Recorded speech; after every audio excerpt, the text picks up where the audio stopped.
We got a pretty full agenda and a lot of things to do tonight, and we have some people that need to leave, so we're going to get started with the routine business. Open Meetings Act is on the back wall as always. Oh, whoops, I got some. I'll get up to you. Lisa, would you call the roll? Dustin. Here. Heather. Brad. Yes. And Kent is out of town, so. Kent's excused absent. Now would you rise and join me in the pledge of allegiance?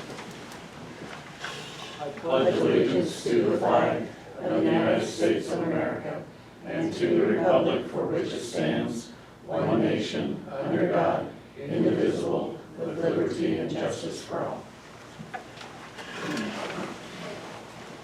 Thanks, everybody. Move on to the consent agenda.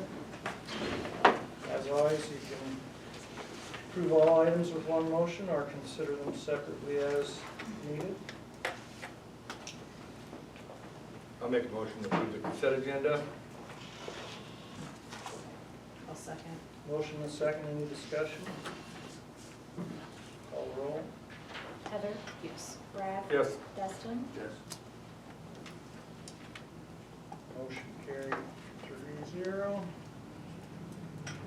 Moving on, Mayor doesn't really have anything to report tonight. We do have a couple of appointments for your consideration. Both of these are for the Housing Authority. A couple of guys on there, they realized that there was a conflict of interest with a couple of guys, people on the board that actually did work at the facility, so we're recommending that we appoint Mark Johnson to a term ending 8/7/2027 to replace Earl Brown, and Crystal Allen with the term ending 8/7/28 to replace Tom Osborne.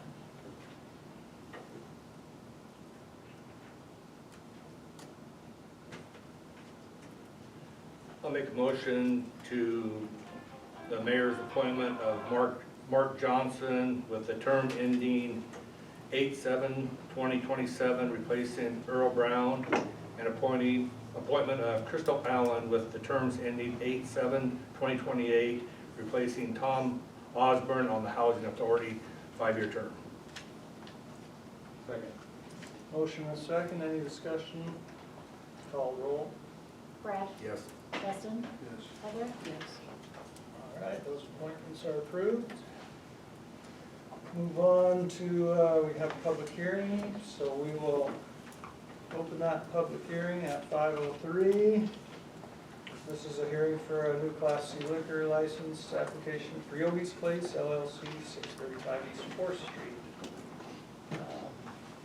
Greg, did you have anything you wanted to say about it? No, it's basically, it's changing from, so we have wine tasting and things like that in there, so, It's just a letter, yeah. but it's caused a lot of grief. If I know it's gonna be this much, I wouldn't have changed it. Okay. We're going from a Class D to a Class C. Okay, anybody from the council have any comments or concerns? I didn't hear anything either. What's that? I said I didn't hear anything either, no concerns. I didn't, nobody contacted me about it, so. Anybody from the audience here to comment on that? Yeah, like usual, I'm gonna leave it open for at least 10 minutes or so, and then we'll come back and act on that when we go on. Moving on to old business. I want to consider ratification of motions of the March 12th, 2025 regular meeting. And these, like the consent agenda, could be considered all in one motion. And I guess the background on this is, it was brought up, there was concerns about the advertising for the special meeting, actually. And when we looked into that more, at least when Lisa looked into that, the advertisement was fine for the special meeting, but in looking into it, realized that the advertisement for the regular meeting had not been made it to the state website.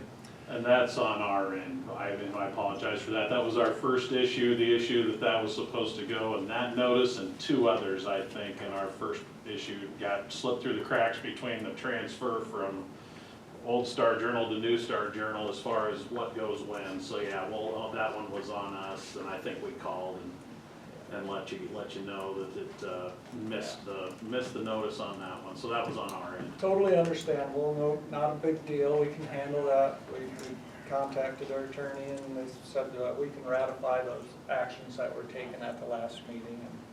Do you intend to change the actions then for special meeting? You realize that law did change January 1st. That's not in the newspaper website either, and that's a requirement under the law.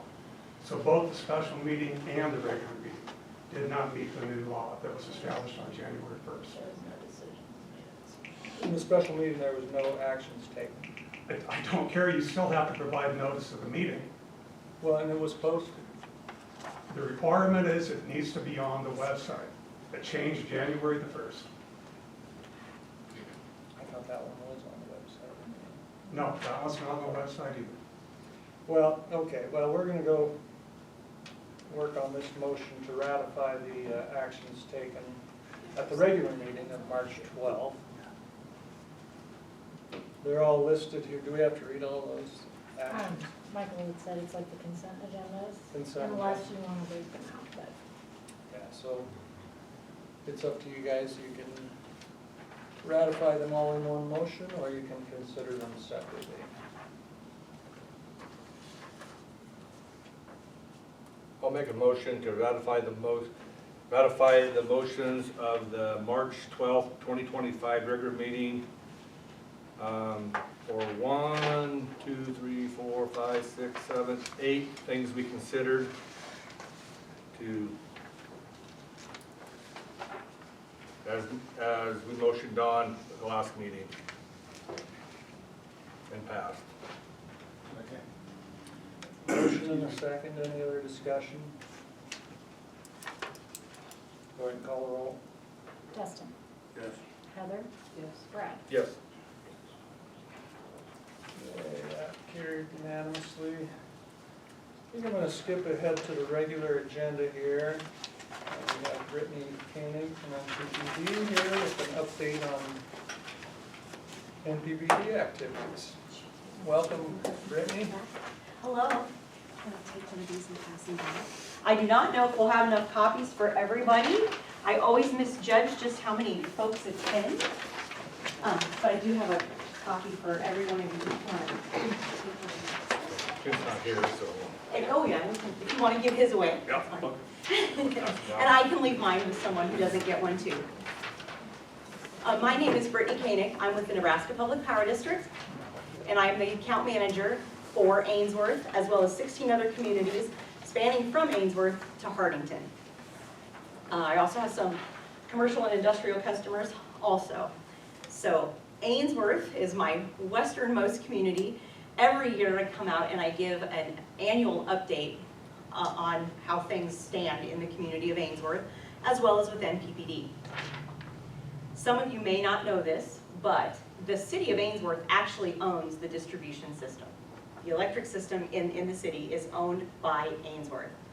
However, the city of Ainsworth has sort of turned the keys over to NPPD, and we operate and maintain the system. For that honor and privilege, we collect and remit a 12% lease payment, and it's paid to the city on a monthly basis. In 2024, we collected and remitted $279,053.93. That goes to the city's general fund, and then the city spends that money as needed as they see fit. We also collected and remitted $28,524.35 in city sales tax to Ainsworth. State statute also says any revenues we collect in the city limits of Ainsworth must be assessed a 5% gross revenue tax that we pay to the county. In this particular case, it's Brown County. Brown County then collects that money and disperses it back out. The city does see a little bit of that back. I do not think it's a large percentage, but it is just a little bit, but other entities get that money as well. So those are just some of the things that we do here in the community. We always talk about energy efficiency incentives. So we are the power company, and yes, we like people to use power, that's great, but we want you to be efficient. We want you to be able to do more with less, or to do less with more, however you want to say that. So we have energy efficiency incentives. They vary from wiring your house for an EV charger. You may not want one, but maybe you see the benefit in selling your house and having that wiring available. We offer an incentive for that. We have heating and cooling system tune-ups. You hire somebody to come in, you show us that, we'll credit you $35 for that. One of the things we've made the most improvements to over the last year, though, is our electric lawn and garden tools. Anything that's battery operated, we will reimburse you 20% of that cost. So if you're interested in any of those incentives, go to nppd.com, save money, and it'll take you to the list. Who's eligible? Anybody. Anybody who's an NPPD customer, or even if you're one of our wholesale partners, like KBR, you can still apply for those incentives through them as well. It's not just for customers, it's for individual customers, yes. It's for the city of Ainsworth, should they choose to take advantage of an incentive. It's also for businesses, so everyone, nonprofits, anyone can apply for the incentives. So keep that in mind. Now, I think this number might be, I'm not sure what it is from last year, but in 2024, $1,830 in incentives were received by folks in the city of Ainsworth. So that's not Brown County, that's not, it's Ainsworth itself. Ainsworth Solar Farm. You guys happen to have a community solar. It's 500 kW or 1/2 megawatt. And it produced 1,016,139 kilowatt hours in 2024. And each month, all 612 shares were fully subscribed. So that's a good thing. That means that everyone, or that everyone share is accounted for and is being billed for, and the customers actually receive a small credit for that. So it saves them money in as well. One of the things that NPPD really wants you to be sure that we are doing for you is looking at a sustainable generation mix going forward. One of our goals is to be carbon-free by 2050. If you look at the number over to your right on the first page, it says we're 58.3% carbon-free. And then if you look below, it gives the different generation mix. It also says numbers are preliminary. The reason it says that number is not going to change likely, but tomorrow our board of directors is actually going to approve that number, release the annual report, and then we'll remove that from this. But you guys are ahead of the curve, so sort of a sneak peek there. So those are things that are specific to Ainsworth. If you turn it over on the back side, you'll see that in NPPD retail, we hang our hat on three, we call them the 3 R's, and that's rate stability, reliability, and relationships. Relationships are why I'm here. It's why I work with Lisa when she has questions, when I have questions for her. We work back and forth to get things resolved, to work together on different projects we can do, whatever the thing. Anytime she needs anything, she reaches out. Anytime I need something, I reach out. It's also why we have Lee Conroy here. He is here this evening, which is kind of a nice addition. He did want to do a 20-minute presentation, and I said, Lee, you know, other people want to probably talk. So he's reluctantly sitting back there, not going to come up tonight. But Chris was going to be here as well, but he is helping our transmission crew on a line refurbishment. So he is unable to make it. He didn't get done in time today, and that's fine. I mean, it would be great to have them both, but we have Lee, and that's great. He told me he was gonna be here today. I see, yeah, you know, he told me that too, and then Lee broke it to me when I got out of my vehicle, but that's okay. That's all right. But we do have them here. They're here right in town, and we also have Todd Keller, who comes frequently from Bassett. So very good things to have that local presence. So those are the relationships. Reliability. Nebraska is #1 in reliability. Our grid is the most reliable in the United States. Incidentally, Nebraska is the only state that happens to be powered completely by public power. So coincidence? Maybe, maybe not. I don't know. But it's a great thing. We love to be able to say that our grid is reliable. We serve over 93,000 customers, residential, commercial, and industrial. Actually, that number is probably going to change tomorrow to over 94,000. We operate in 84 of 93 counties, and we serve 81 communities across the state. Last year, that number was 80. We had just taken Paxton, and now we have just adopted, oh geez, I just lost the name of the town. Yep. It's out west. Lodgepole. Lodgepole, thank you. I knew it started with an L and I knew it wasn't Long Pine. Lodgepole, thank you, Lee. So we have Lodgepole now, 81 communities, 1,900 teammates that work for you every day and help each other out, as you just saw. We have over 5,300 line miles of transmission and over 2,800 line miles of distribution. You may wonder why there's such a difference in the number of miles. Well, distribution is pretty much contained inside of communities, so that distribution. Anything outside, you're looking at sub-transmission and then transmission. So transmission is going to take you all the way across the state, hence the number of line miles there. We have 30 generating facilities and over 3,200 megawatts of reliable power and diverse generation. Affordability. From 2014 to 2024, the U.S. average residential electric rates went up by 24.4%. And PPD was able to hold at a 0 overall rate increase through those 10 years. Actually, we made it 11. This year, 2025, due to increasing output costs, our board of directors did vote to take a 2% overall rate increase. So what does that do? Well, not everyone owns a business and not everybody has a big industrial service, but everybody pays their home's bill, right? Everybody pays a residential bill. So when we look at things like that, we really do look at the residential customer because that's how it hits families the most. We looked at about a $1,000 kilowatt hour bill. That's a pretty average amount of usage. Some people are more, some people are less, of course. But if you use 1,000 kilowatt hours of power every month, that increase is about $3.25 a month. We never like to take increases. However, we held out as long as we could. What we absolutely did not want to do is wait until we could not hold out anymore and then smack you pretty hard with a big rate increase. We do not want to do that. Any rate increases we take, we like to keep them as modest as possible. The average residential cost for a kilowatt hour in the United States is 15.99 cents. In Nebraska, it's 11.24 cents. And PPD is 10.98 cents. So we're below the Nebraska average and well below the national average. So we're pretty proud of that fact too. You may or may not have heard that we are running out of power. That is not true. But one thing we want to do is be able to sustain reliability, affordability, and we also know that we are seeing an unprecedented amount of power requests. A couple of years ago, when someone would ask us for a megawatt or two, we would get so excited because that's pretty good load. To put this into perspective for you, if you have a 20 megawatt load on your system, that equates to about $1 million in lease payment.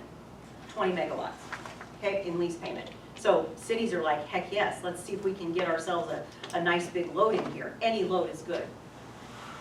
Now, 20 would be nice. We're seeing 200. You know, the smallest ones are coming in at 50, 600 megawatts of power. We have to manage that somehow. One, you never know who's basically kicking the tires just to see what they can get. Nebraska's highly desirable. One, we're reliable. Two, affordable. But we also sit on an aquifer, which makes us really attractive. You may wonder, what's all this big load coming in? It's crypto, isn't it? That's what people ask me all the time. It's crypto. Some people don't mind crypto. Some people don't like it. I don't want to know what anybody's opinion is. That's fine. But I will tell you, no, it's not crypto. It's actually agricultural applications coming in. Things like green hydrogen and different things like that. But they want a lot of power. And that comes at a price. If we were to build on speculative load, things we think are going to come, that costs you, the ratepayer. We don't want to do that. So what we have done is derived a load queue process. People who want to bring a 5 megawatt load or who want more than 5 megawatts or 5 or more have to fill out an application. It has to go through a process. It is first come, first served, and there are studies that have to be done. Studies on the distribution system, studies on the transmission system. Because it's 5 megawatts or more, it has to go through SPP, Southwest Power Pool. and it has to be registered that way. So they have to study it. It's time consuming, it's expensive. And if system upgrades are required, we need to work out with the customer how that gets paid for, what's their share, and what share we're gonna ask everyone to bear. So we are thinking about those things. It doesn't happen overnight, and it doesn't come inexpensively. We are looking at spending close to the tune of $2 billion in some new load generation. We hope to have it online, well, the actual timeline is summer of 2030. What are we doing? You may hear about RICE engines, that's reciprocating internal combustion engines. We're gonna place those down by our Hallam station. Also CTs, combustion turbines, same place. What is that gonna get us? Well, the RICE engines are about 214 megawatts of load and I think 420 megawatts on the CTs. So that's over 600 megawatts coming, but we need to get those. So we're working with that queue to see which projects stick and which ones don't, and we're looking at getting that stuff up and running. The nice thing about those RICE engines and the CTs, they fire up pretty quickly when we need them. So that's a nice thing. It's just getting them built and getting everything going. We do have the land, we're ready to go with that. Another thing you may have heard of are SMRs, or small modular reactors. So, little footprint, 50 megawatts a pop. They can fit a lot of places, get you a lot of power in a little bit of area. However, not everybody's a fan of nuclear. So what we did was we started out with a desktop analysis, basically. We looked across the state, looked at transmission, looked at different things and said, okay, these places could potentially be sites. I also have to give some credit to the Department of Economic Development. They are the ones who secured the money for the study. And NPPD happens to be the only power provider in the state with a nuclear facility, so therefore we are partnering with them to be able to do this study. We narrowed it down to 16 communities. We spoke to all of these communities ahead of any sort of press release, ahead of letting anyone know that they were interested or that they were finalists for this potential technology. We had to make sure that they were going to be accepting of the fact that they're on the list. We had to make sure that, you know, we weren't going to have counties run us out or say no, or fight us tooth and nail for it. We didn't want that. We just wanted it to be an easy relationship. We wanted it to be a good thing for all involved. So you may wonder what the 16 communities are. And I'm sorry, I do have to read them. I don't have them all memorized. Beatrice, Brownville, and that makes a lot of sense because Brownville is where our nuclear site is currently. Fremont, Grand Island, Hallam, Hastings, Holdridge, Kearney, Lexington, Nebraska City, Norfolk, Plattsmouth, Rushville, Sutherland, Valentine, and Juanita. So those are the 16 sites. So for the next 1.5 to 2 years, we're going to be evaluating those sites, taking a deeper dive, if you will. There's a lot of rules and regulations when you're putting in, you know, anything nuclear. It's got to be so far from a highway, so far from a population center. There's all these different rules. We're going to see which ones are the most feasible, try to narrow it down to 3 or 4, and then make our selections. Last year, our CEO said this kind of technology is still being developed. It is still being tested and developed, and we don't have one yet. He said it was probably about a decade away, so probably 9 years from now, right?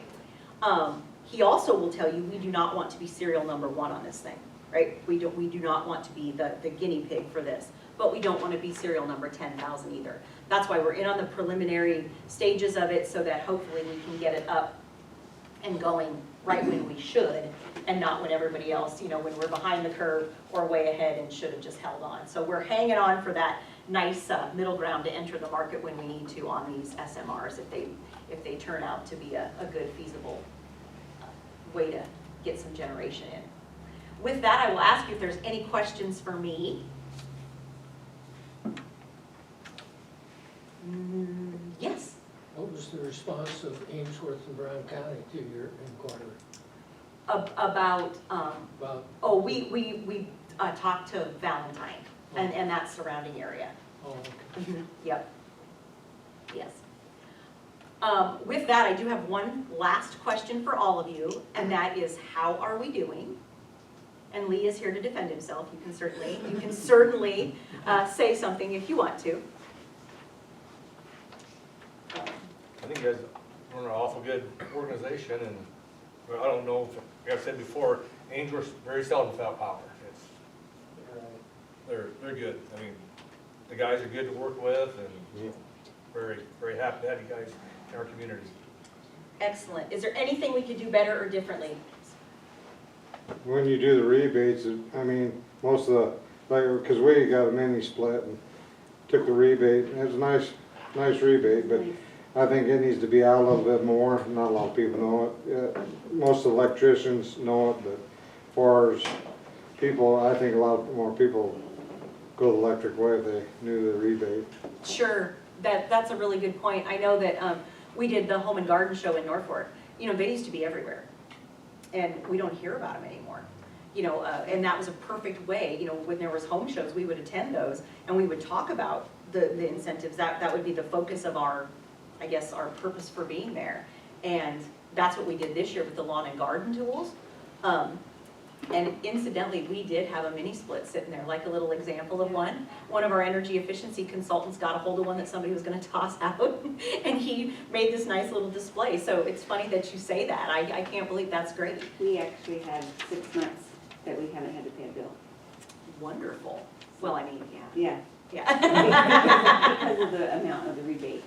Oh, very nice. Yeah, because that'll come as a credit on your Yes. bill. Yes. Excellent. Yeah. And good for you for taking advantage of things like that. That's excellent. And yes, we do work very closely with tradesmen, like electricians and things like that, because they are one of our best word of mouth, especially in the area, in areas where word of mouth is a really good way to get it out there. But I will definitely take that note, and I appreciate that. Right, well, with that, you have a lot to discuss, and I will be done and leave you. Thank you very much. Thank you. Thanks, everybody. Thanks for keeping rates low. Oh, we'll do our best. It's pretty amazing, really. You look at the other costs. It messed me up, Joel. I told him years ago, I said, well, as long as you don't raise my electric rates, I won't raise your advertising. And they went for 11 years without raising electric rates. So I had to hold them to Did you go 11 2016 years prices. without Thanks, mate. Thanks. All right, well, we're gonna go back. We have a public hearing open right now. So is any new people here want to talk about the liquor license application? If not, I can consider a motion. Oh, well, wait a minute, I'll close the hearing at 5:27. Now we can consider a motion.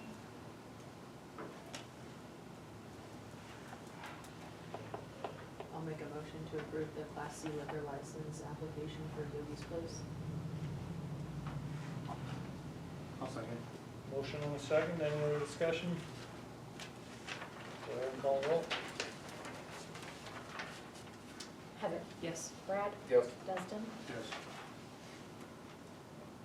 Motion carried unanimously. All right, we'll move along to discuss and consider speed signage. Tracy, there she is, here in the back row. Now, you should each have I've got a bunch notebooks of on your table for the flashing speed signs that will be mounted to the 45 mph signs on the city limits. This quote is good through 4/18. So I will be purchasing Monday of next week. I have got approval to purchase one sign for Brown County Sheriff's Office and one sign for the Brown County Roads Department. Our hopes would be that the city of Ainsworth would pick up the other 2 signs, and we would have a sign at all 4 points of entry coming into the city.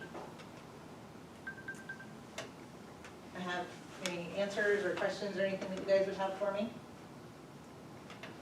Now, I've been to several of these meetings, and I know there's several people here that have been to those meetings too, and I think everybody that's been through a community that has these signs that are flashing, it does slow the traffic down. And we definitely need to slow our traffic down. It's, without these signs, I think it's dangerous, especially, you know, if we talked about Daniels is going that way, Cottonwood going that way, going past John Deere, all all four corners is, we need to slow our traffic down. So I think it's a very good deal.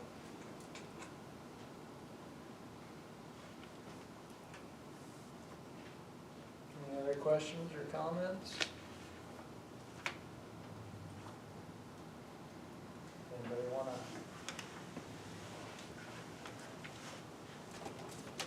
So the price is $41.04 for one? Per sign, and I will contact Lisa on Monday. You will be invoiced directly to the city of Ainsworth. What, is that installed? NDOT installs them on the 3 state roads. So We are there's no, responsible for installing one on Beat the Lab. So that's on the roads department.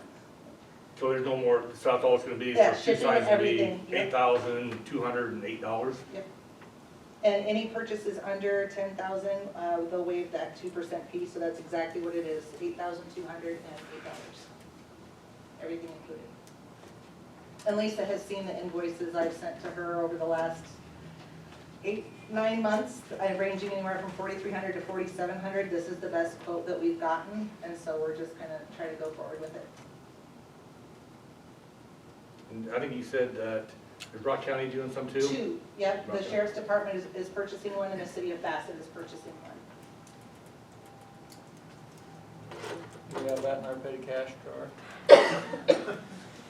Do you, like the longevity of the sign, is there any sort of like life expectancy in that regard for the signs?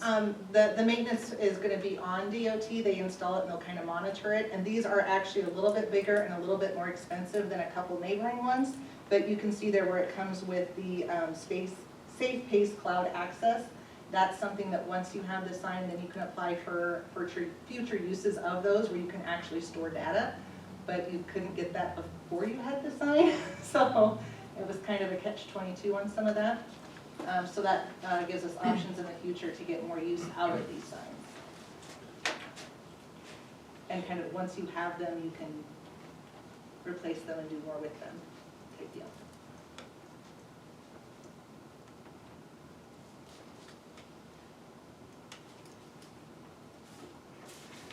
I make a motion that the city of Ainsworth purchase 2 of the SP 450 English yellow large with solar flashing signs to go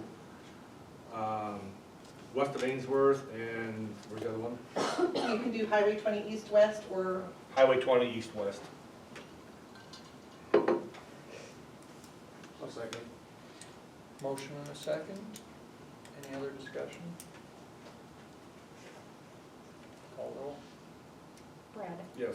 Dustin, Yes. Heather, Yes, Motion carried 3-0.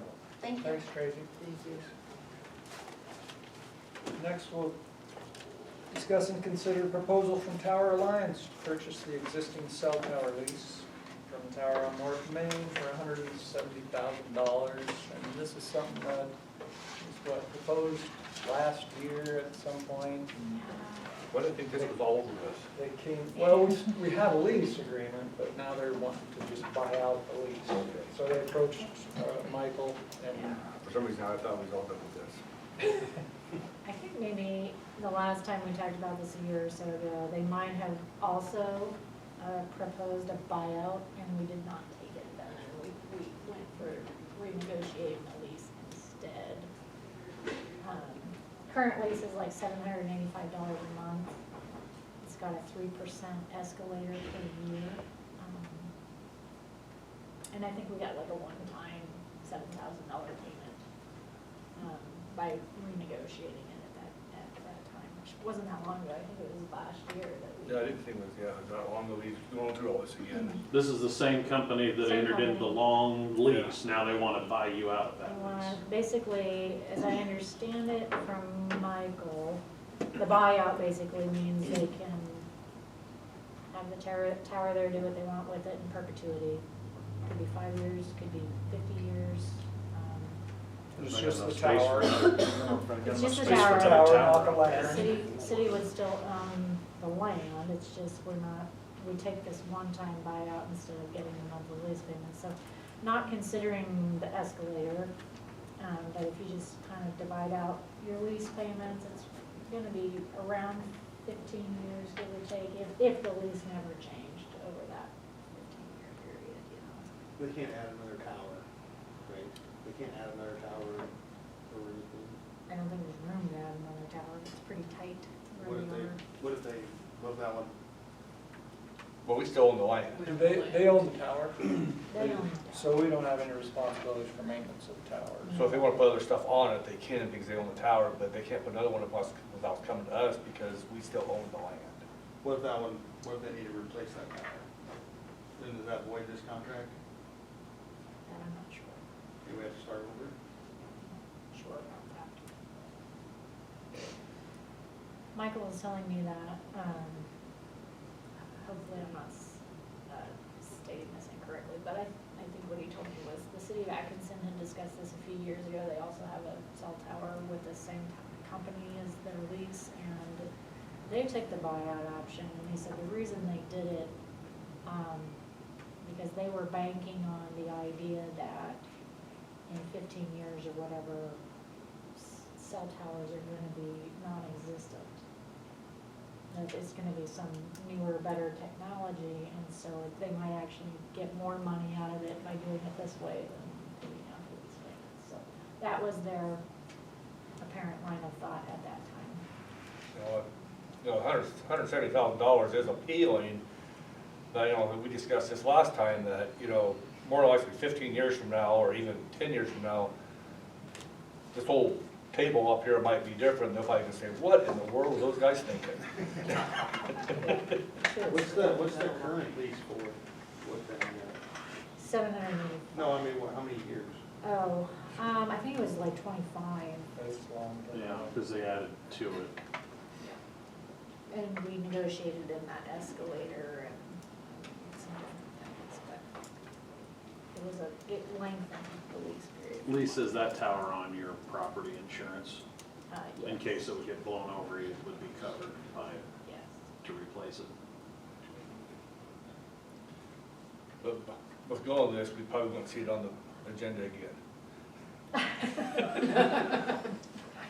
Well, you can, I don't know that this is an emergency, if you want time to think about it, or if you have questions. Yeah, was there, I mean, we're in the current lease, so they're gonna keep paying $785 a month. I don't know that this is like we have to discuss this tonight. I was don't the know. offer for, good for 3 months or whatever, we have a few months to decide, was there any? I don't think he gave like an ultimatum or a deadline, it was just, would we consider it, is how I understood it. I mean, if you have questions from Michael, if you wanna get a little more information, like you said, if you wanna replace the tower, is that a new lease, what some of the finite legal details. So you That's could fine. have the Tower Alliance new swimming pool and you'll sell them, you'll approve doing it. They're gonna have to up their. Right, make up the difference of the new pool, right? The buyout might have to increase a little. I agree, probably, maybe 15 years from now, there probably won't be any cell tower. That's a possibility, but you never know. The all Starlink by then. I hope so, then you don't have to worry about not having service. I'll make a motion to table this for further information till, I suppose, next meeting. A second. Motion and second to table. Any other discussion? Call roll. Joe, I got a question. Am I right if it's 3% in 10 years, wouldn't that be a 30% increase in your rent? Well, if that seems logical, I guess I'd have to check the math to make sure. That makes that 170 look a lot different. If you're gonna get a 15 years, you're gonna get a 45% increase in rent on $700 a month. How does that back in? I'm not, I shut my phone off so I can't do the math. I think that's kind of what we'll Okay. sort out I'm just- next month. Maybe run some more numbers and ask some more questions. But good point. Okay, go ahead and call the roll. Dustin, Yes. Heather, Yes. Brad. Yes. Okay, we'll table that. I'm assuming that probably you can try to negotiate the, if you wanna take the buyout, that you can negotiate the more. I mean, I don't Was think that that number is necessarily set in stone. Wasn't the last, think didn't it they was the wanna same buy it amount. out before it was lower? And that came back with higher now, or? Yeah, I'd have That to go one back. seventy-six in my head, so I'd have to go back and look. Okay, well, we'll have some time to look through that information for next month. Next item is to discuss and consider the recommendation from the Ainsworth Betterment Committee for approval of $26,885 towards replacing the LifePak defibrillator for the Brown County Ambulance Association. Just to be clear, if I may, I'd like to update the situation. Sure. Things took off at a pretty fast rate when I would move forward to look for funding for these defibrillators, and I noticed the plural term there. Monday night, we met with Stryker, who owns the company that puts out our defibrillator, or 2 defibrillators, and we were under the knowledge that one of them no longer is under a service contract, so, and we're required by state law to keep these updated and serviced regularly, equipment in good order. And the one is no longer under a service contract, so we can't keep it updated. It's working, it's gonna get us by until we get it replaced. But we found out that we're months from the other one also coming due on its service contract. They're both aged almost 20 years. And so the other night when I came and visited with the ABC committee, I wasn't aware of that information, so I just wanted to make sure everybody understood now that things have changed a little bit, and we're gonna try to replace 2. It might take us an extra time to do this, to come up with the funds to do it, but I didn't want you hearing from the other sources that we're going to see if funds are available, and all of a sudden you're hearing about 2 defibrillators instead of just 1. So we're going to have to find some money for both of them. And they're pretty important pieces of equipment in our ambulance. Besides the Lucas device that does the actual compressions on a CPR patient, and the ambulance that rolls down the road to go pick up the patient, this is probably equally important piece of equipment. Oh, and besides the manpower that goes inside the ambulance. So it's vital that we have these units. What makes them expensive is that we have chosen to match them up with what the hospital uses, so that the transition from our ambulance care to the hospital care is as smooth as possible and efficient as possible. When you're doing CPR, you don't want to get caught up in having to change pads and just get everybody on a different path going forward and stuff. So they do transmit electronically to the doctors now. We do some procedures that require that during myocardial infarction. They can get the readings before we even get to the hospital. They do everything from blood pressures to SaO2 and CO2 monitoring. They're nice units, but they will take us again another 20 years likely. The technician said they've only done 1 upgrade in between the one that we have and the ones that we're going to try to get. They went from a LifePak 15 to a LifePak 20, and now they're at a LifePak 35. So it sounds like there's been a lot of transitions. He explained to us the other night what they did to come up with that 35 number was they added the 15 and the 20 together to get the 35. So that's how they titled it.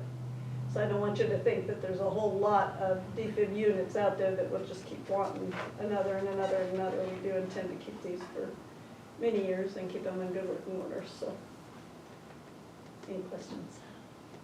So, but you're just wanting us to know there would probably be another request for funding from wherever, but it doesn't change this request any now? Correct.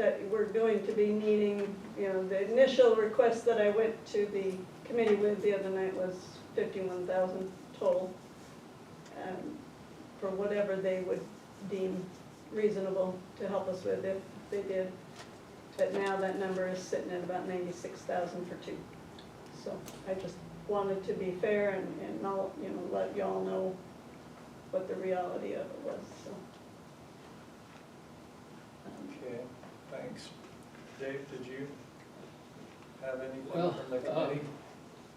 Our reasoning from the ABC committee was that, yes, it's something vital, and if you look at our ABC committee, you know, we want that machine in that ambulance if we're there and need it. But they had some requests into the foundation and also to the hospital auxiliary, and you get the idea that these groups are sitting around to see what the other's gonna do. And so our thought was with approved 50%, and maybe that'll open the spigot from the hospital auxiliary and the foundation. The ABC committee, we're not flush with a lot of cash right now. And we know of several more requests that are going to come in. And so, but we thought this was important enough to at least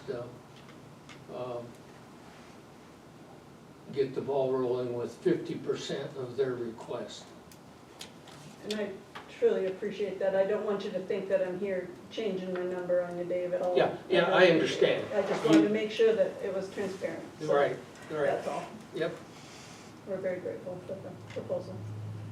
Okay, so we could approve this request, and if the committee decided they wanted to do more, they could, or. Sure, Or maybe sure. the funds will come from another source, or, okay.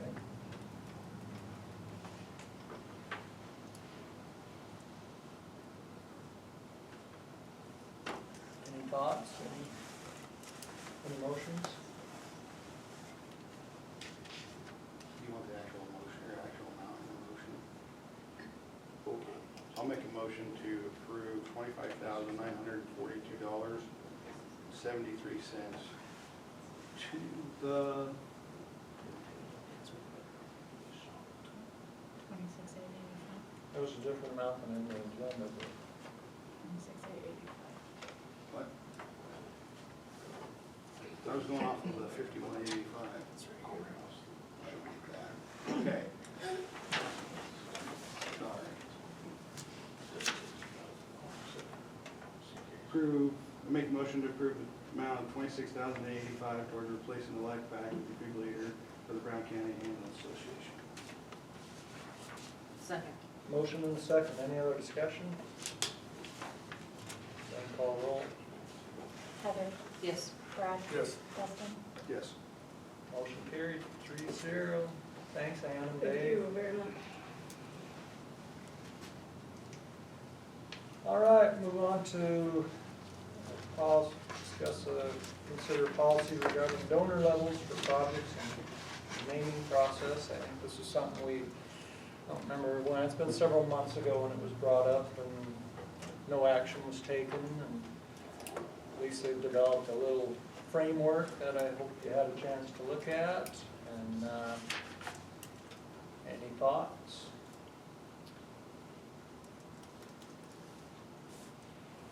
I've kind of gotten some feedback from some other communities across the state, and that's how I formulated this draft initially. That was back in November when we first discussed it.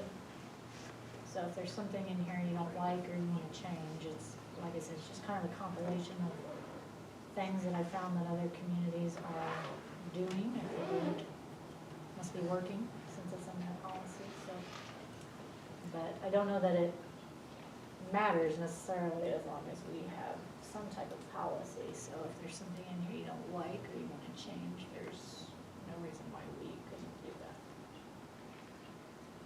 I guess I kind of like, as I browse through it, I like that it provides a framework, but that it doesn't tie you in too much, which, I mean, that, to me, that's how you want it, because it gives you some guidelines, but probably every situation is going to be unique, and so you want to have some flexibility in my mind in how to handle it. But that was just my thoughts. It's not necessarily an ordinance, it's just a policy. So I guess if we utilize it and on a project and we find that there's some kinks in it or something that is a snafu, we can always, you know, amend it later to make it more useful, but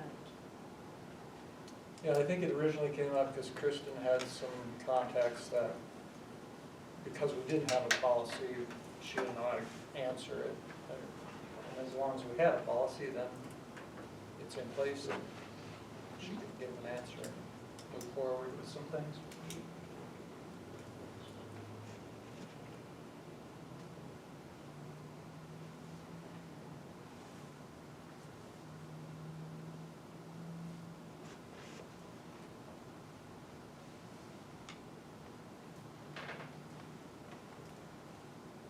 Anybody got any ideas?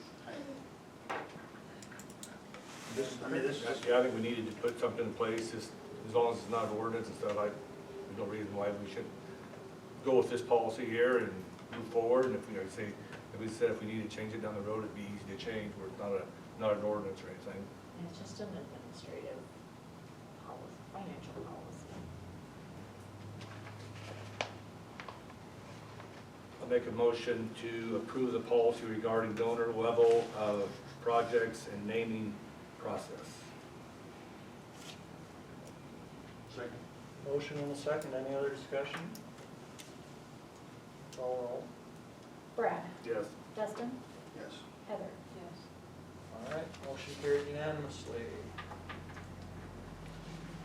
Next, we will discuss and consider resolution number 25-01 to allow expedited reviews of redevelopment plans, also known as micro-TIF. I think this is also kind of procedural. It says we're not approving any projects or anything here, you're just putting a framework in place that allows Kristen or whoever to work with that on future projects. And any future project would come to the council for approval, so. This is the state's draft, I guess, so every community, if they want to use TIF or micro-TIF, this is what's required. The state already has an application, I think I sent that over to you, so you should have all seen that. I do have an example if somebody wants to know how kind of micro-TIF might work. Essentially, it's the same as TIF, just an easier process. It's a one-page app, so it's a lot easier for us to work through those projects. You guys are in a good position because you do have a light study. So we do have a prospect that has inquired about do we have micro-TIF? And so that's kind of like spurred us. We were already kind of moving that direction for some housing. But there might be a project come down the line, but as Joel mentioned, every project would have to come with its own application and redevelopment plan. So pre-work is what we're doing. It's a tool in our toolbox. Just setting up the process, basically the way I see it, so. It's a little bit, isn't it more meant for like housing development? So like if you have an infield lot, like our vacant building type lots, it can like clear that and redevelop it for a newer house or housing unit to be put on it. And it's a smaller, instead of like a 15-year commitment, it's like a 5 to 7 year, right? And I've got an example. I mean, this one was in Arapahoe. They used their vacant property registry. And then they also had a commercial project. This was a business, not a housing project, but that business was able to borrow essentially against those future improvements to fix it up and get it off the vacant property registry. So it kind of works with some of the other things that you guys are already doing or putting into place. So I think it's kind of a no-brainer of I think we need to approve it so that we are project ready if or when we do have a project. But I can pass this around if anybody wants to see. It'll even show you a picture of the bakery that they put in Arapahoe. No harm in adopting it. Yeah, it's just, Yeah. just a tool.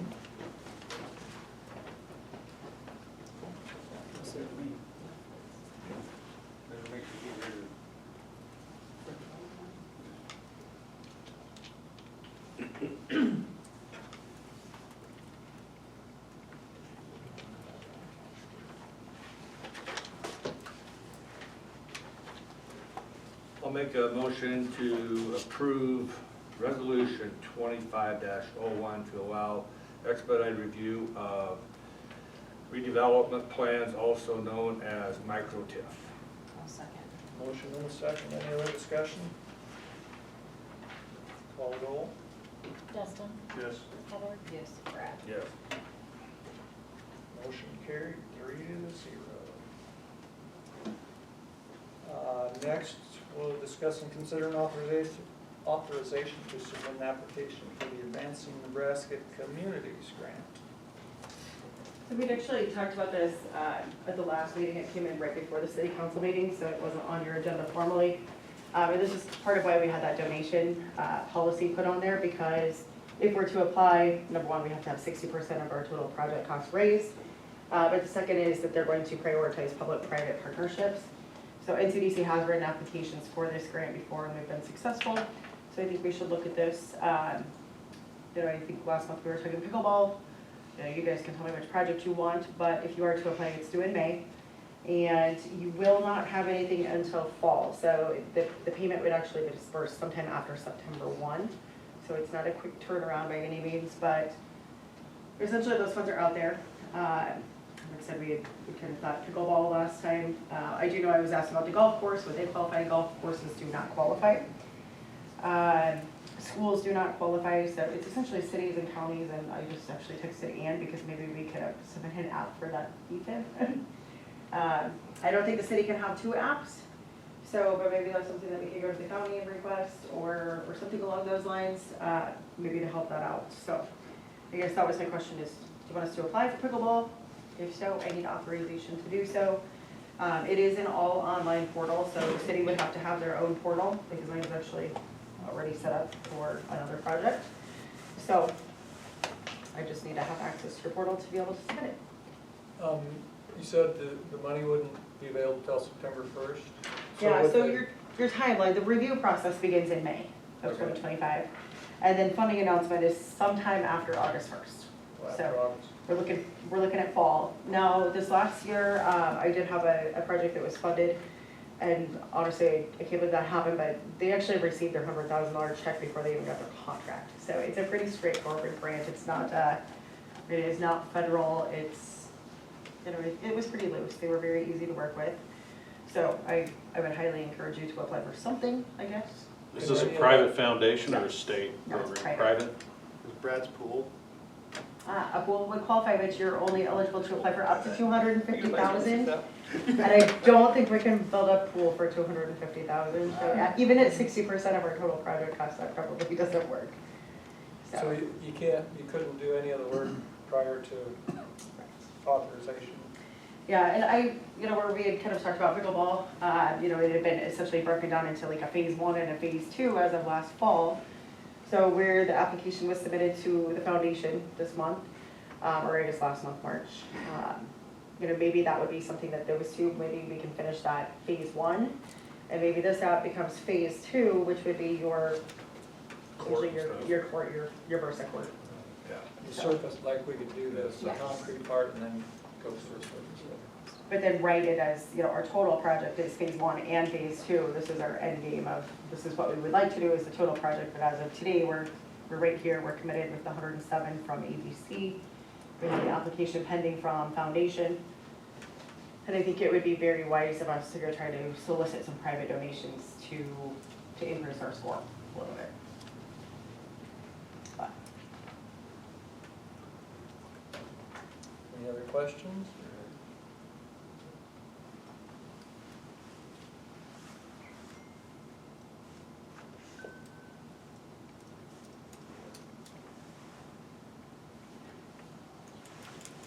I'll make a motion to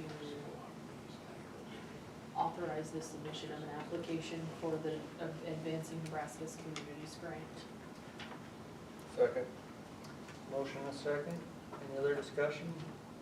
could you include what project? I was wondering about Yeah, that. just Yeah. Pickleball. There was hesitation on my end for that reason. I will amend my motion to authorize the submission of an application for the Advancing Nebraska's Communities Act for pickleball court construction. Second. Motion and a second. That Everybody work? got it clear? Yeah, we just wanted to make sure that we had it documented, because I'll probably have to give them a copy of our minutes. Go ahead and call the roll. Heather, Yes. Brad, Yes. Dustin, Yes. Motion carried, 3-0. We're all 3-0 so far tonight. All right, next, we're gonna discuss and consider economic development agreement with NCDC. I guess my recommendation, contract, we had a 1-year contract, and it's time to renegotiate that, and, we haven't really dug into that deep, but I'd like to just have a committee set up of 2 council persons, to develop a plan or a proposal to present to the council at next month's meeting. If that sounds agreeable to everybody, then I'm just looking for volunteers before I make assignments. Ken's not here, so everybody. We could do that too. Dustin, you've been one of the reps, I'd like you to be on the committee. Better way to do that. Okay. Heather, I'd be more than lucky to have you. I'm sure you would be. See, I was thinking the same thing about you. I know you were.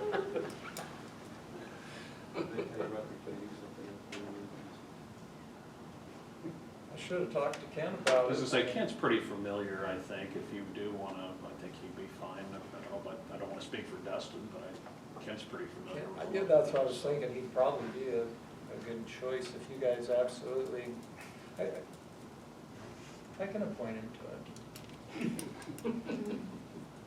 Next time he'll be here. That's what you give him, perhaps. Keep that in mind, you guys. Yeah. So yeah, we'll have Dustin and Ken work together with the NCDC folks and Lisa and I, and come up with a proposal for next month's meeting.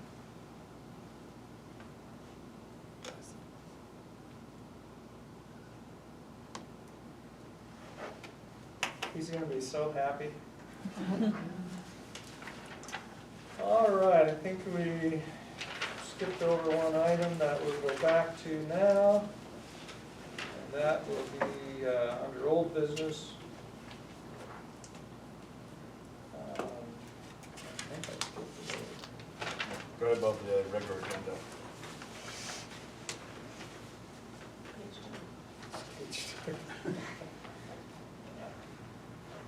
over. There it is. Yeah. We will consider further discussion on the 5-year commitment term regarding LB 840 recruitment and retention grants. So this is what you guys approved last month, and there's still some concerns about that, and so guess I'm not sure how to proceed at this time. Maybe. I'll put my 2 cents in from the hospital. Typical contracts for healthcare personnel are 3-year contracts. They're not 5-year contracts. The reason being, in trying to recruit someone to this area, we don't have a lot of the amenities and such that the larger towns have. So people are more apt to look at positions that have 3-year contracts than 5-year contracts. They don't want to get stuck somewhere that they're really not going to enjoy, and then still not stay. And I believe that this LB 840 funds on the 3-year contract, at least you have a larger candidate pool to choose from to get people to come to the area. And then it's on the employer or the organization and the community to try and get them to stay then past that 3 years. I believe that's how I would look at that.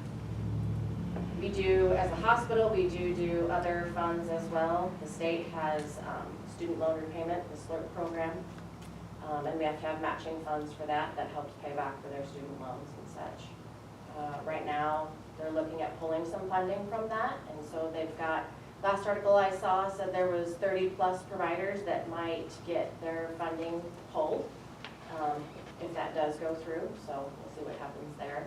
I don't believe any of our providers are involved in that at this time. Funding that's already been approved is? But yeah, that's what they're talking about right now. So the Nebraska Hospital Association is looking for support in keeping that funding there. So, anyway, 3 year, I think, is easier for people when they don't know anything about the community, don't have family ties, anything like that. I know when we're recruiting, we always try and vet our people, our candidates. Are they people that are going to stay here? Are they people that fit into our community and our organization? You know, we try to ask those questions before we make those offers.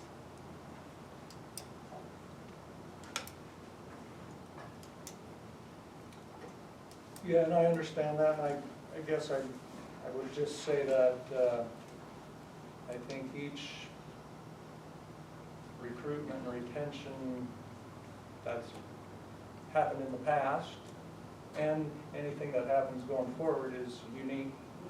Each situation is different, and I think the council considers them one by one and decides what to do there. Can I go? Sure. I have two things. First off, I'm very curious why on this agenda compared to all the other agendas, there's a name attached to this. I thought it was supposed to be a confidential process legally. And so I'm very curious, you know, that's to protect the applicant per the LB 848 rules. Well, somebody, Mackenzie requested to be on the agenda, so then your name is on the agenda. Well, haven't you guys been tabling it this every meeting? Just to be clear, No, we have not. just to be clear, the LB 840 confidentiality is for proprietary information. Technically speaking, the business or name of the entity is not considered confidential under the actual state guidelines. We use the numbering system because that's what we've always used. But if somebody asks who the name is, we have to tell them that's a matter of public record. I mean, I'm reading it. I just wanted to point out, like it's been said several times in these conversations for LB 840, like, I don't want to break confidentiality and say names, and now it's public knowledge. And we didn't, and we took action last meeting, and then it was requested to be on the agenda this time. Okay, so I guess I reached out to the state, because I was a little confused on the 5-year thing as well. So in my research, every contract historically has been 3 years here in Brown County with LB 840 and other medical professionals. And Rachel Wolf at the state said kind of the same thing, is that our obligation is 3 years and the match fund should be seen as an incentive to come and or stay in the area. You know, the provider has already been here for more than 3 years, owns a clinic, and has set roots down, which not most of the medical providers have that have received these funds. So I don't understand why you're changing the rules now and having a contract signed when that's never been the precedence before, and it doesn't line up with what the state requirements are for their repayment, loan repayment. So I guess I don't understand the logic behind changing it, since it is, you know, again, for retention. It's not just for recruitment, it's for retention as well. Well, first off, and I could be wrong because I haven't been involved in all of the past recruitment efforts, but I don't think they were all 3 years. Some were shorter, some were just payments, is that correct? I mean, as I mentioned previously, each one's an individual, all the circumstances are different. Certainly the circumstances were different in this one. I would not say it was a typical or standard application. Maybe that's not the right terminology, but yeah, like I said, I think each one is going to be analyzed individually as they come in. That's how we always done it, one at a time. And that's what the council and the loan committee did with this one, and that led to the action. If your terms don't match the state terms, then is it gonna be a struggle to get the, you know, payment? Because theirs is on a 3-year repayment. So we actually had that discussion at our previous meeting, where we had made the statement that the loan committee had recommended based on the 5-year business development plan. That was kind of what the recommendation that the council received from that loan committee. And so that was why the council made the decision based on that 5-year. But then we also made the statement that if there were issues, that all we needed to do was have that. Like, we just needed to be made aware that there were in fact issues, and then we would re-advise. So and that's basically, after we made that decision, then it was the council's understanding that if there were issues, that we would fix them. But I thought you could get it in 3 years to suffice that commitment. The payment was 3 years. We're making the payments. Like, we would every make it year. in We're 3 matching years the to- state request, the state commitment. But we could, according to our LBA 40 attorney, according to the state that we talked to, we can set it however we want to set it. Each community, not committee, but can set it to however they want to set it, per the, however we feel is right. I guess I'm struggling to understand why you said it's been 3 years or less, so why are you trying to, you know, you've got an established provider that's been here for 5 years, staying. I don't know that any of the other providers that have even received the funding have stayed past the contract time. So why are you trying to punish someone and make their terms longer and different? We're not trying to punish anybody, we're trying to provide $90,000 to match the program. I don't view that as punishment, and I don't view the past as the present or the future. I'm not sure why the expectation is that everyone's gonna be the same. I guess typically because it has been, and I mean, has any other applicant drug out this long? Or has it just been a one and done deal? Drug out this long. Like months of having this discussion over whether, you know, the applicant even qualifies for retention when it so clearly states that they do in the rules. I mean, we're in April now, and this is my fourth council meeting that I've been Well, it was here. approved at the last meeting. So, or why are we here, or why are we discussing, are we withdrawing this? Like, we approved the contract, so are you withdrawing the contract and you're gonna start over and reapply? No, but like what Heather stated, there was approval with also mention that if there was concern with 5 year, that we could further look into that. So I think that's why everybody's here. They have concern with 5 years, we have concern with 5 years, and it was brought forth that that could be discussed further. Who has concern with 5 years? The state? The state, Mariah just spoke on how that affects them. And also, I didn't understand that each circumstance is looked at differently. I would have assumed they would all be about the same, you know, going forward, so. I guess I don't necessarily believe that. I think this particular case, your question about why it lasted several months, there were extenuating circumstances. It was not a standard tuition reimbursement process in my mind.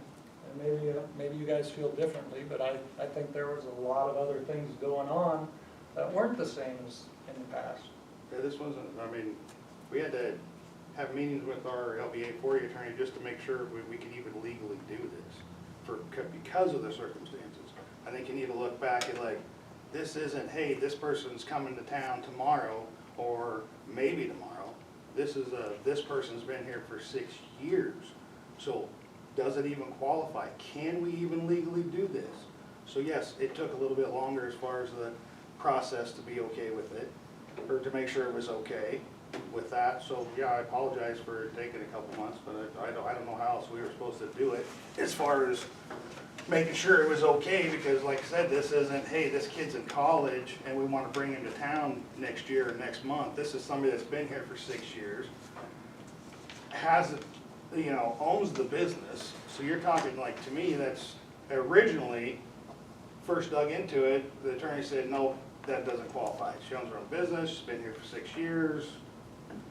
But then we kept researching it, and we put a lot of hours into this.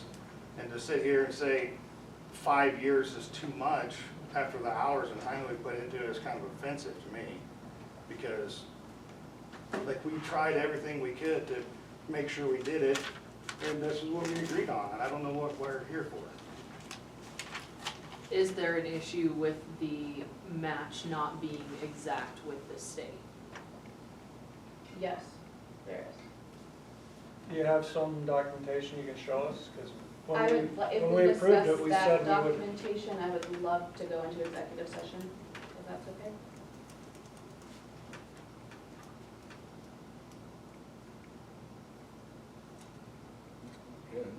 I mean, we can, I mean, the agreement was, I thought that if you needed the money, we had no problem giving it to you.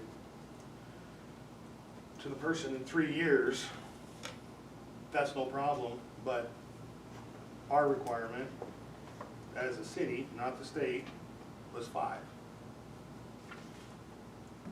So if there's another provider that wants to extend their contract at the hospital, and the recruitment is only for retention, sorry, is for 2 to 3 more years, how are we as a city going to tell them that they have to stay for 5?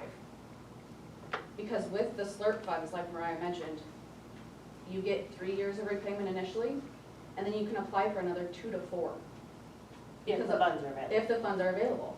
And so if there's a provider that qualifies for 2 further years of repayment, how are we gonna say, sorry, you have to provide our city 5? We would do similar to this applicant because you would get the money in 2 years to suffice that contract, the way I understand it. But you would be like a secondary contract with the city for 5 years. Can I, Dustin, I'm just wanted to get, if she's got documentation that the state has a problem on the 3-year, provide the documentation that they need matching funds for 3. Yeah, that's what, I'm confused, I guess, because they were, Yeah. the funds is X, and you can have that funds in 3 years if you want it, or 2 years if you need it, to suffice the state and they're happy, and according to everybody I've talked to, right? That was Yeah. okay to do. I talked to Rachel at the state also about this, just in generalities, you know, knowing that the council wanted to move toward 5-year commitments instead of 3, and there was information brought to us that there might be concerns with that, with the state having concerns with that. And my conversation with them was that it's not uncommon to have 2 separate agreements, that the state's agreement is one agreement, as long as you agree to sign the state's agreement, that you're gonna pay that over that 3 years. And then there's a second agreement with either the employer and the professional or the community and the professional, if there are further stipulations. But that's a contract or an agreement directly between the professional and that employer, or the professional and that community. So there's 2 separate things. And my understanding, as you guys all probably know, that if the 3 years is breached, it's 150% of the total that has to be paid back. It's like a huge amount of money. In this regard, I think the way the city has crafted this, would be 1/5 of the total coming from LBA 40 is what would have to be paid back. So if you left in year 4 in this case, it'd be like $18,000, you know, that would have to come back. And that's a separate agreement. It doesn't take away anything from the state. And my understanding from the state was that that's not uncommon necessarily, and they don't require submission of those secondary agreements. You know, they don't look at those. As long as you've signed their agreement, the rest is between the professional and whoever. But that was just what was relayed to me.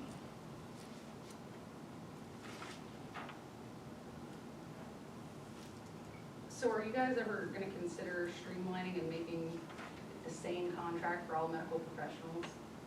It seems kind of messy to have it different for every medical professional. It's my understanding that it's different in this case because normally the provider would sign a contract with the hospital. If that was how we were going about this, whoever was getting that LB 840 money would already be signed onto a contract with the hospital. Is that correct? That's how we've done it in the past. They have a contract with the hospital, and the hospital applies for them. And so that would be, that's the difference, I guess. Does that answer your question as to, Sure. does that, that's kind of why we're in uncharted waters here, because normally it's the hospital's contract. Sure. So there have been other professionals that have received it that weren't contracted with the hospital and had no employment contracts with them. They never had to sign a contract with the city separately.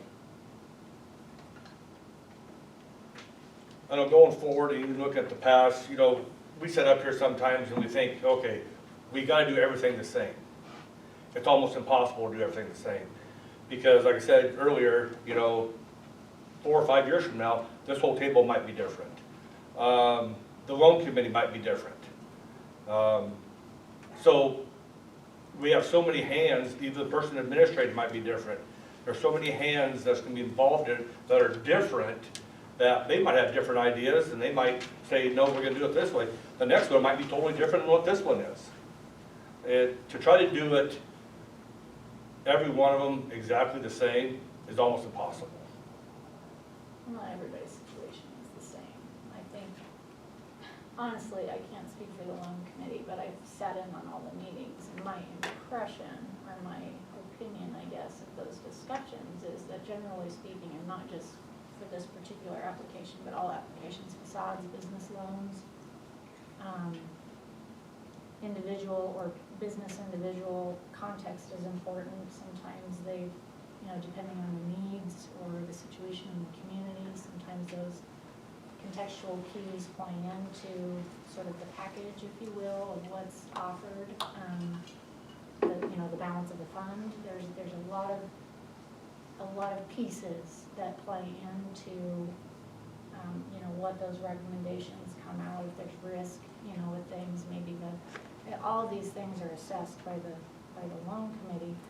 And I think, honestly, I could be wrong, but sometimes I feel like when you try to cookie cutter all of those situations, you're doing a disservice sometimes to the applicants too. Because if somebody's coming in with a different situation, they're just out maybe because it doesn't quite fit with, it's two sides of the coin, I guess you could look at it either way, pros and cons. John? Couple, and that also gives them a moment of judgment there to where, like the facade grant, when one person qualified, one person didn't, then you guys wound up going back. That's one of my concerns with ambiguity. I got a couple of suggestions, and that is that there seems to be a dissatisfaction or lack of knowledge on how the past has been. And I think it would behoove the city to take a look at how that went, not just the hospital, but how that money, has it been effective? One of the things I've had 2 or 3 of the city councilmen tell me is that they're tired of them showing up for 3 years and gone. The ones that have filtered through the hospital pretty much, that has not been so. We've held them for 5 years or so. Now, can't get a solid read to tell you that we did a double dipping, you know, after the 3 years. We might have on some of them, that needs to be looked at as far as hitting them twice, but we did get them through on the 3 years, and then we stepped in and done our own reimbursement, you know, to kind of hold on to them people. So I think for the city council and the community, how effective have we been with our money? Because then everybody remembers one of the providers at the hospital or one set of circumstances, and then we go back to this thing where you guys got numbers and it's a great secret on who got what. But number them and be able to take a look, and I think you ought to look back. You kind of expressed that last time, you're frustrated, Dustin, and I don't blame you. I mean, we really aren't, other than our members, we aren't sure how it is. So I would think the city council to take a hard look at how effective have you been? I mean, I know the goal was there, and I think we've been pretty effective in using it in our way, and if not, let us know, we will. The other thing is on this deal, I would think the city should also look at a separate issue here, but go to a 3+2 plan. In other words, we have a 3-year grant, And if everybody's happy at the end of 3 years, then you can go to 4 and then up 5. Again, you might be throwing more money at it, but that is, when we step to the bargaining table with 10 young doctors, we're offering something, we're offering 5 years. And yet we're not tying our hands, so if you get into a situation where it's not working, you're still, the state matches the first 3. And I've signed many a contract that was a 1-year contract. If everybody's happy, we go for 2 and with a maximum of 3. So you've got a 3 plus 2 with a maximum of 5, and now somewhere's in there you're gonna have to revamp probably paperwork, I don't know. But that helps you get to what you're wanting is the longevity. That's good thoughts, John. I'd be really curious to know how effective we've been overall. We've thrown a lot of money at it, and the accountability coming back, It's one of those hard things to evaluate. well, and somebody needs to stop and look back at it. And I couldn't answer his question before because I've only been there for just coming up on 3 years. My CFO's been there since 20. I can't remember. No, I think it was like 21 maybe. So going back, and then we've changed systems since then. So it's like, did we not? The 2 of us aren't real sure.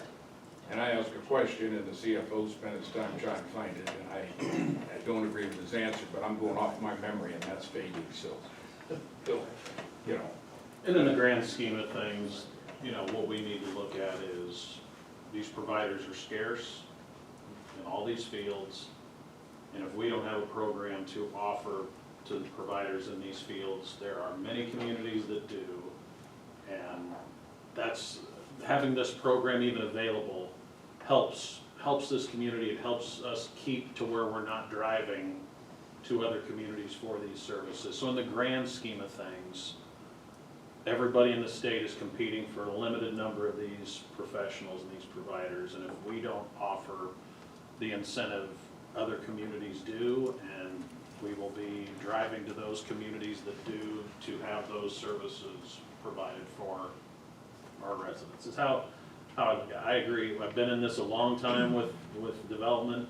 Nothing is ever easy, nothing is ever the same. You're exactly right. Every circumstance is different, but as long as we're all understanding that this program is good for the community, and as long as everybody is working earnestly to make sure that it's working the best it can work, I think it's a positive. So, you know, however we discuss and get to the points we get to on each of these, just knowing that we have this available is so vital to what we want to do going forward here. So that it is, but I've sat in on all these different types of programs, you know, from housing to business loans to all these different things.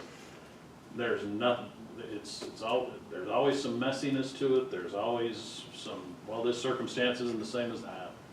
But as long as you know that you're all trying to work together to make it to where we have the services we need in the community, as long as that's your end goal, how you get there, I guess, is, I think you're right, it's a circumstance to circumstance.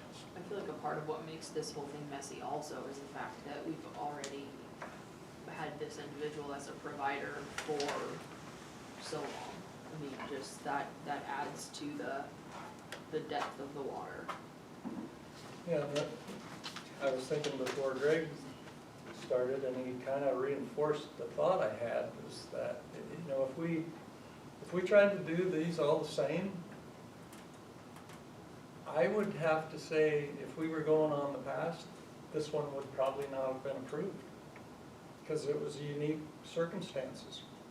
So if you're asking to do them all the same, then that doesn't always fit when you're trying to help out and do things sometimes, so that's just an observation.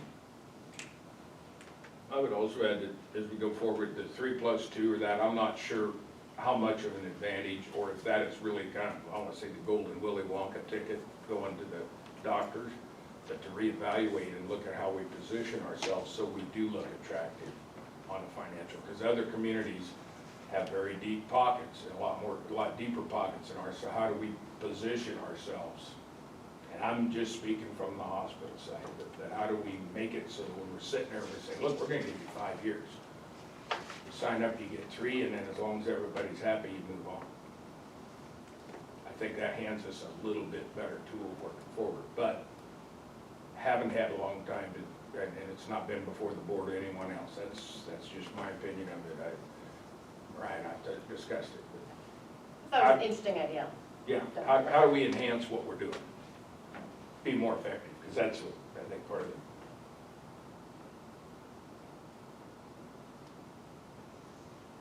I know, I got a lot of feedback that said that 5 years should be a minimum for everything.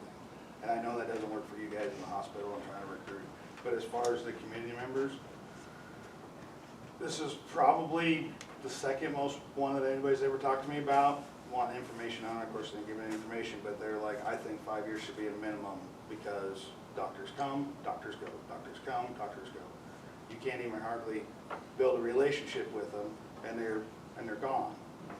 So like, you know, like as a community standpoint, these are their tax dollars. So I see what they're saying, but I also see what you're saying. You gotta make it, you know, you're trying to make it attractive for both sides, but you know, they're, Yeah. And just like any new hire, you never know what you're gonna get. yeah, I mean, like, yeah, I think of like, okay, if we're gonna hire somebody, I mean, shit, I wish we had this available for our guys, you know, be able to maybe entice the people, because there isn't a business out that isn't struggling looking for employees, and if we had this advantage, you know, geez.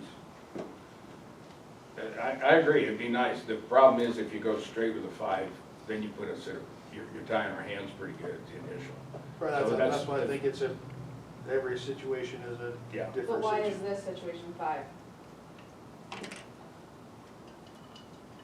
I think that came from the loan committee recommendation. They wanted the 5-year business The loan plan. committee recommended 3-year term though. They voted on it via email. Well, they asked for additional clarification. I'm going through my emails trying to find all of this. And it was on November 12th, and 4 of the 5 members, the 5th one, I don't know if they even responded, I haven't found it yet. But 4 of the 5 did say, I'm fine with the 5-year plan. So I think that's probably where that question's coming from, is why is I'm fine with the 3-year plan, did I say 5? So I think that's what you're asking, is why did it switch from 5? Yes. Why did it switch from 3 to 5? Is Right, that when where- loan committee had approved the 3. I believe it was Kirk that maybe had started that email thread, just, you know, after they had met. He had asked about why other providers had received contracts that matched the term of the loan forgiveness program that they were applying for, i.e. 3-year program at a 3-year term. He just said, I don't recall this coming up in the meeting today where we had used LBA 40 in this exact way and followed the 3-year guidelines. If those examples are brought forward, I would be willing to reconsider coming down from the 5 years to the 3 years. And at that point, Lisa and I both responded back with some info of examples, and I'm not going to get into those examples because they were specific. And then from that point, 4 of them did reply back that they were willing to do 3. So I think that's maybe what you're questioning. Is that fair?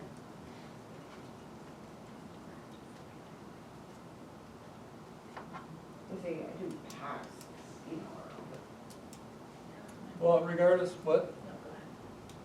regardless of where it came from, that's what the council discussed. It came up in the council discussion, and that's what they voted on, and that was what passed. So I guess the question is, do you guys want to go into executive session? Do you want to move on? What's your pleasure? There is a lot more that I have found in talking with the state that I do think should go into executive session. Just so we can put an end to all this. I should go into executive session, then there's stuff that we probably need to hear. Yep. I make a motion to go into executive session. I'll second. Motion and second. Call roll. Brett. Yes. Preston. Heather. Okay, we're gonna enter executive session at 6:34. I'd like to ask